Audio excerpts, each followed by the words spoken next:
Kinumpirma ni Pangulong Bongbong Marcos na tinext niya ang mga congressman na wag nang ituloy ang pagpapa-impeach kay VP Sara Duterte.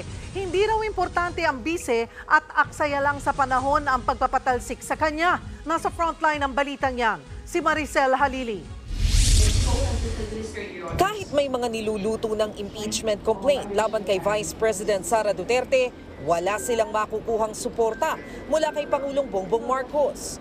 Tingin kasi ng Pangulo, aksaya lang ng panahon ang impeachment.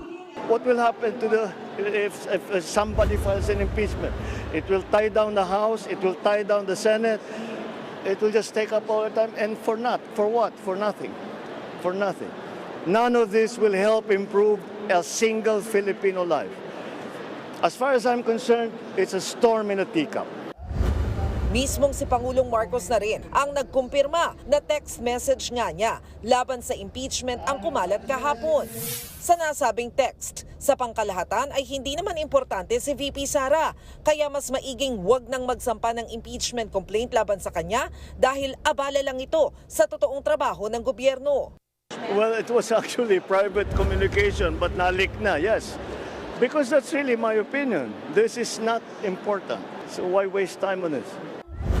Pero ma-impeachment o hindi, para kay VP Sara, hindi na sila magkakaayos pa ni PBBM anuman ang mangyari. Hindi na raw pwedeng ibalik sa dati ang relasyon nila. Pero para kay Pangulong Marcos, Sir, have you reached the point of no return, you and VP Sara, sir? Never say never. sinabi yan ng Pangulo nang mamahagi siya ng Certificates of Condonation sa Agrarian Reform Beneficiary sa Lucena, Quezon.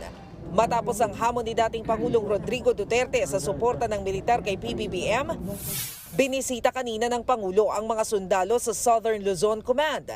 Dito niya pinaalalahanan ang mga militar na huwag papaapekto sa bangayan sa politika. Pagka maraming maingay na nangyayari, iniisip ko lagi, ano ba talaga trabaho ko? Trabaho ko ba yung makipag-away dyan? Trabaho ko ba makapag-debate dyan sa mga walang kwentang bagay? Hindi. Ang trabaho ko, pagandahin ang Pilipinas. Kayo naman, may mission din kayo.